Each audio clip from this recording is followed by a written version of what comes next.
அன்பான மக்களே, நம்மளோட சண்டே நம்மளோட ஸ்டார்ட் மியூசிக்கில் வந்து நம்ம விகா குடும்பத்தில் மகாநதி ஃபேமிலி எல்லாம் வந்திருந்தாங்க இல்லையா. செம்ம டிஆர்பி வாங்கியிருக்காங்க. அதை பார்க்கணுன்னு நான் ரொம்ப நேரம் வெயிட் பண்ணிட்டு இருந்தேன். அது நேற்றுக்கு ரிலீஸ் பண்ணியிருக்காங்க. நேற்று போட முடியல. அதில் வந்து பார்த்தீங்க அப்படின்னா அந்த டிஆர்பி வந்து எந்த அளவுக்கு நமக்கு ஜாஸ்தியாக இருக்குது அப்படின்னா 4.6 என்னமோ எடுத்திருக்காங்க. அந்த அளவுக்கு பயங்கரமாக வந்து டிஆர்பி வந்து சூப்பராக வந்து வாங்கியிருக்காங்க. விகா வந்து எப்போவுமே ஸ்பெஷல் ஷோவுக்கு வந்தாங்க அப்படின்னா பயங்கரமாக தெறிக்க விடுவாங்க. அது ஸ்டார்ட் மியூசிக் வந்தாங்க அப்படின்னா அடிச்சுக்க முடியாது. அந்த அளவுக்கு வந்து பயங்கரமாக டிஆர்பி வரும்.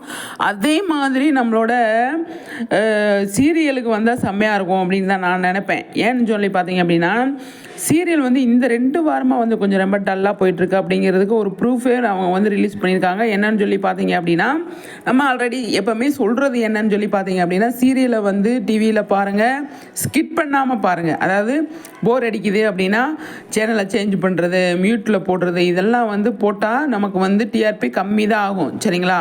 ஃபுல்லாக வந்து பார்த்தா மட்டும்தான். இப்போ இன்ட்ரெஸ்டாக இருக்குது, சீரியல் இன்ட்ரெஸ்டாக போயிட்டுருக்கு அப்படின்னா அது ஜாஸ்தியாக நல்லா ஆர்வமாக பார்க்குறாங்க. எந்த சீனு அப்படின்னு சொல்லி பார்த்தீங்க, விஜய் வந்து காவேரி மீட் பண்ணி பேசினார் இல்லையா, அது வந்து சூப்பராக ஸ்கோர் பண்ணியிருக்காங்க. அதுக்கப்புறம் வந்து டல்லாக இருக்காங்க. அப்போ இந்த கதை வந்து ஆடியன்ஸ் பிடிக்கல அப்படிங்கிறதான். இப்போ ஒரு 10 லட்சம் பேர் 5 லட்சம் பேர் பார்க்குறாங்கன்னு வச்சுக்கோங்க. 5 லட்சம் பேர் பார்க்குறாங்க, ஆனால் எவ்வளோ நேரம் பார்க்குறாங்க அப்படிங்கிறது இருக்கு இல்லையா. அதில் தான் நமக்கு வந்து வித்தியாசம் வருது. நம்ம டிஆர்பி வந்து கம்மியாகிறதுக்குமே அதில் தான் நமக்கு வந்து தெரிய வருது.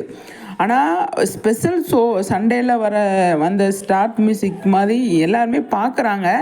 ஆனால் டைமிங் தான் அதில் வந்து இடிக்குது அப்படின்னு நான் நினைக்கிறேன். மிஸ் பண்ணாமல் பார்த்தா மட்டும்தான் டிஆர்பி வந்து ஜாஸ்தி ஆகும் அப்படிங்கிறதுல என்னோடய கருத்து.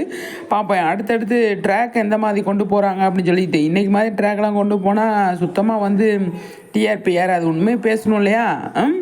அந்த மாதிரி போயிட்டுருக்கு. பார்ப்போம் அடுத்தடுத்த அப்கமிங்கில் எந்த மாதிரி கொண்டு வராங்க, பயங்கரமாக கொண்டு வருவாங்க அப்படின்னு தான் நான் நினைக்கிறேன்.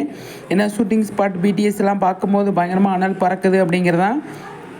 எப்படி இருக்க போகுது அப்படிங்கிறத நம்ம வெயிட் பண்ணி பார்ப்போம். சரிங்களா? ஆனால் டிஆர்பி